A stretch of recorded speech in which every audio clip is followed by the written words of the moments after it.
Supreme court jail में कैद युवा कांग्रेस के पूर्व नेता सुशील शर्मा की उस याचिका पर आज अपना फैसला सुनाएगा जिसके तहत उन्होंने 1995 के नैना साहनी हत्याकांड में मिली मौत की सजा को चुनौती दी है।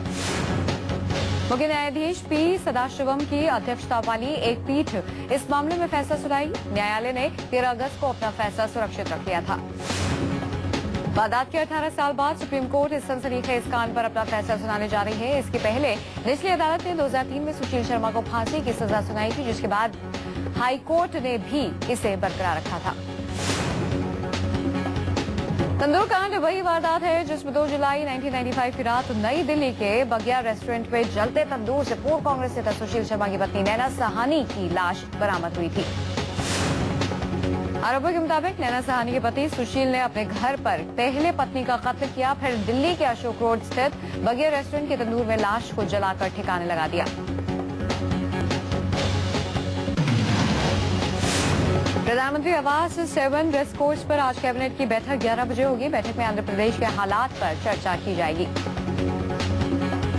साथ ही आंध्र के हालात को देखते हुए वहां राष्ट्रपति शासन लगाए जाने को लेकर भी विचार किया जाएगा। राष्ट्रपति प्रणब मुखर्जी भी आज विदेश दौरे से वापस लौट रहे हैं। इधर सोमवार को केंद्रीय गृह मंत्री सुशील कुमार शिंदे ने प्रधानमंत्री मनमोहन सिंह से मुलाकात की और इस मसले के सौहार्दपूर्ण समाधान निकलने का भरोसा जताया।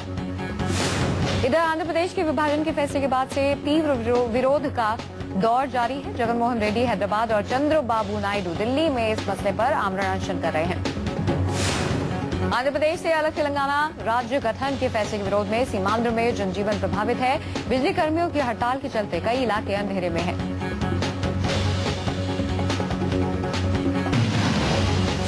तेलंगाना के खिलाफ टीडीपी सुप्रीमो चंद्रबाबू नायडू का अनशन, कहा आंध्र प्रदेश के बंटवारे के पीछे राजनीतिक साजिश, जगन की भूख हड़ताल जारी।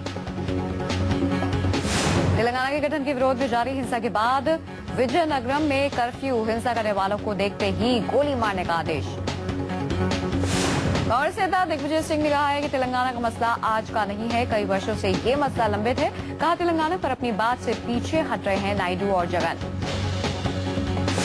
दिग्विजय सिंह का बयान, कहा आंध्र प्रदेश की सभी पार्टियों ने तेलंगाना को अलग करने पर लिखित मंजूरी दी थी, बीजेपी पर लगाया भड़काने का आरोप। आंध्र प्रदेश के बंटवारे पर 2 फाड़ हुआ सूबा, कैबिनेट में अलग तेलंगाना की मंजूरी के बाद लगातार चौथे दिन आंध्र में हिंसा का दौर जारी, कई इलाकों में पुलिस और लोगों में झड़प भी हुई।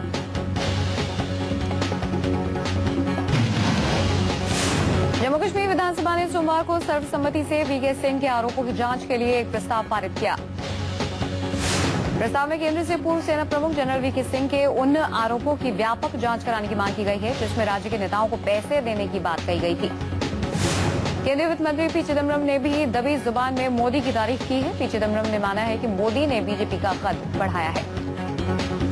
हालांकि चिदम्बरम का यह भी कहना है कि बीजेपी नेतृत्व में अब भी फूट है। मोदी की तारीफ करते हुए चिदम्बरम ने कहा है कि शहरी युवाओं को मोदी को लेकर आकर्षण है। चिदम्बरम ने मोदी की वाजपेयी से तुलना करते हुए कहा है कि मोदी वाजपेयी से बड़े नेता नहीं है और कांग्रेस वाजपेयी के खिलाफ चुनाव मैदान में नहीं है। हम मोदी से लड़ रहे हैं जिनका ट्रैक रिकॉर्ड भी काफी खराब है।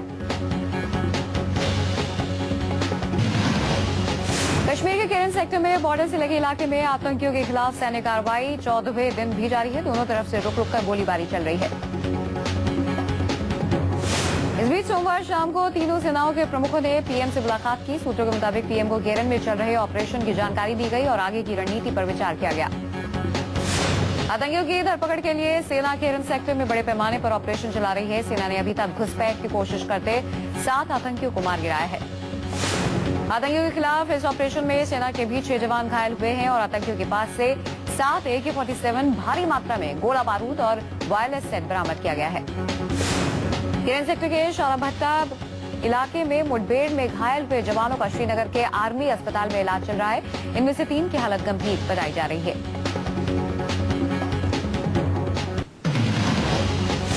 आसाराम के बेटे नारायण साईं पर उनके एक भक्त ने धोखाधड़ी का आरोप लगाया है। आरोपों के मुताबिक नारायण साईं संगठित तरीके से गिरोह चलाकर अपने मालदार और विश्वासी भक्तों की संपत्ति हथियाने का हथकंडा करता था। आसाराम के भक्त ने आरोप लगाया है कि आसाराम के बेटे नारायण साईं के चंगुल में पड़कर न सिर्फ अपना करोड़ रुपए गंवाया उसने, बल्कि नारायण साईं ने भक्त को पीट पीट कर लहूलुहान भी किया। इस भक्त ने आसाराम के बेटे नारायण साईं पर आरोप लगाया है कि वो अपने भक्तों को गैरकानूनी और गलत सलाह देकर उनकी मुश्किल बढ़ाता था।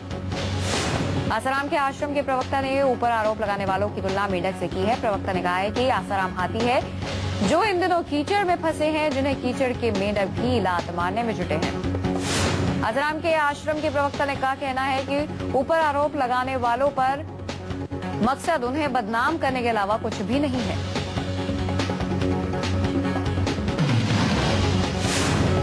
आसाराम के बाद अब उनके पापी परिवार की बारी। आसाराम के बेटे नारायण साईं, बेटी और पत्नी के खिलाफ सूरत पुलिस ने लुकआउट नोटिस जारी किया। एफआईआर दर्ज होने के बाद से लापता है नारायण साईं। सूरत के कमिश्नर राकेश अस्थाना बोले, नारायण साईं की तलाश जारी, जल्द हो सकती है गिरफ्तारी। हम लोगों ने कल लुकआउट नोटिस इशू किए हैं, उनको बाहर जाने नहीं दिया जाए जब तक इन्वेस्टिगेशन पूरा नहीं हो। खबरों के मुताबिक रेप का आरोप लगने के बाद नारायण साईं विदेश भागने की फिराक में है। नारायण साईं देश छोड़कर फरार ना हो जाए, इसके मद्देनजर लुकआउट नोटिस जारी किया गया है। आसाराम और नारायण साईं पर रेप का आरोप लगाने वाली सूरत की दो बहनों का बयान मजिस्ट्रेट के सामने रिकॉर्ड कराया गया। बड़ी बहन ने आसाराम और छोटी बहन ने नारायण साईं पर लगाया है रेप का आरोप। बड़ी बहन का आरोप है कि आसाराम ने अहमदाबाद के आश्रम में बलात्कार किया था। आसाराम की पत्नी और उनकी बेटी के खिलाफ भी आरोप, दोनों बहनों पर दबाव डालने का इल्जाम।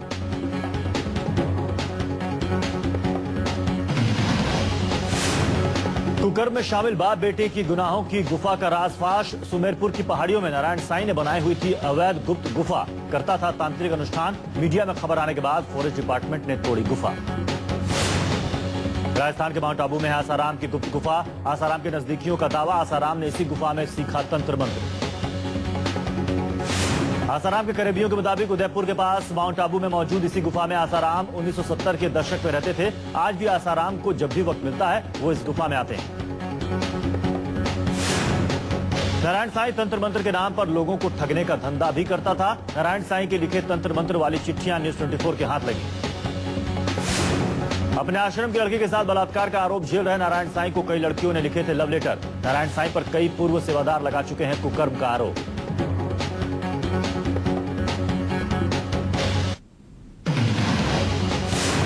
अमेठी में फूड पार्क की आधारशिला रखने के मौके पर बोले राहुल गांधी, कांग्रेस ने ही किया किसानों का भला।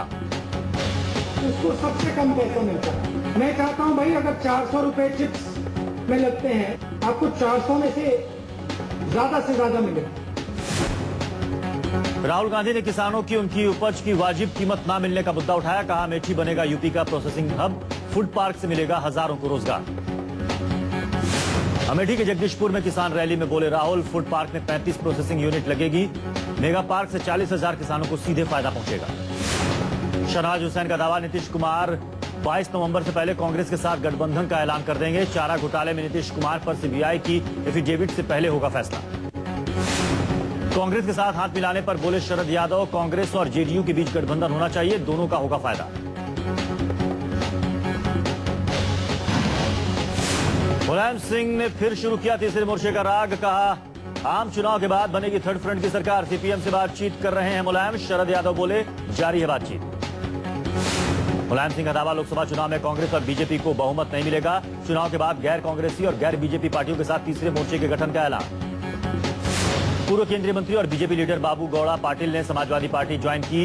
जब भी चुनाव आते हैं तीसरे मोर्चे की बात शुरू हो जाती है। एक्सपायर हो चुके चुनावी चॉकलेट की तरह है।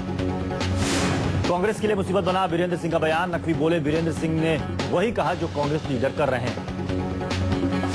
नकवी का कांग्रेस पर चुटीला तंज। कहा कांग्रेस की महंगाई, मेल और करप्शन स्पेशल का चक्का जाम होना जरूरी है।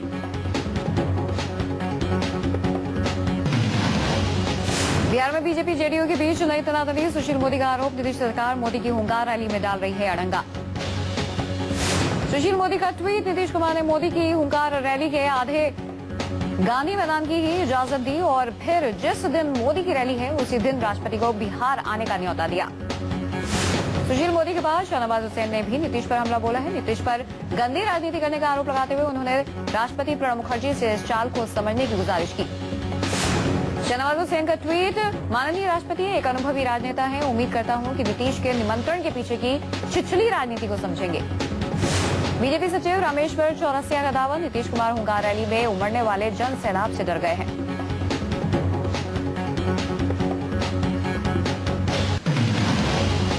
फरीदाबाद के सेक्टर 86 में 24 साल की हॉस्टल से 8वीं मंजिल से कूदकर खुदकुशी कर ली। पुलिस के मुताबिक बेंगलुरु की इंदु लांबा एक एयरलाइंस में काम करती थी। इस एयर होस्टेस ने साल 2012 में पलवल के रहने वाले प्रॉपर्टी डीलर से लव मैरिज की थी और फरीदाबाद के सेक्टर 86 में बनी इमारत के फ्लैट में रह रही थी। पुलिस ने एयर होस्टेस इंदु लांबा के शव को पोस्टमार्टम के लिए भेज दिया है और उसके पति को हिरासत में लेकर पूछताछ कर रही है। दिल्ली में सोमवार को दिन दहाड़े सेना के अस्पताल में काम करने वाली एक नर्स की गोली मारकर हत्या कर दी गई। जिस वक्त की वारदात हुई उस वक्त नर्स अनीता अपने घर से दिल्ली कैंट आरआर अस्पताल की ओर जाने के लिए बस का इंतजार कर रही थी।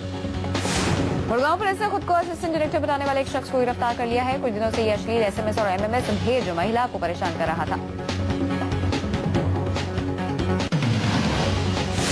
आत्मदाह की कोशिश करने वाली डीयू की पूर्व कर्मचारी की मौत, प्रिंसिपल के टॉर्चर से तंग आकर खुद को किया था आग के हवाले। एलएनजेपी अस्पताल में थी भर्ती। प्रिंसिपल पर यौन शोषण का आरोप लगाने वाली महिला के परिवार वालों ने इंसाफ के लिए शुरू कर दिया है धरना प्रदर्शन। प्रिंसिपल पर कार्रवाई की मांग। अम्बेडकर कॉलेज के प्रिंसिपल के खिलाफ कॉलेज स्टाफ ने शुरू किया है विरोध प्रदर्शन। लैब असिस्टेंट की खुदकुशी के बाद प्रिंसिपल पर सख्त कार्रवाई की मांग। होशियारा पुलिस के साथ गाली गलौज करने वाली मॉडल अंजुम नायर की अंधेरी कोर्ट में पेशी आज। तेज आवाज में म्यूजिक बजा रही मॉडल ने पुलिस के सामने किया था high voltage drama. Model Anjum Nair अपने फ्लैट में तेज आवाज में म्यूजिक बजा रही थी। पड़ोसियों की शिकायत के बाद पहुंची पुलिस के रोकने पर बिगड़ैल मॉडल ने शुरू की बदतमीजी। मुंबई इंडियंस की जीत का जश्न टीम की मालकिन नीता अंबानी के साथ मनाया। सोमवार को मुंबई इंडियंस टीम के खिलाड़ियों के लिए नीता अंबानी ने पार्टी रखी। मास्टर ब्लास्टर सचिन तेंदुलकर के 2020 से विदाई मैच के रूप में याद किए जाने वाले फाइनल में रविवार को मुंबई इंडियंस ने राजस्थान रॉयल्स को हराकर दूसरी बार चैंपियंस लीग का खिताब जीता।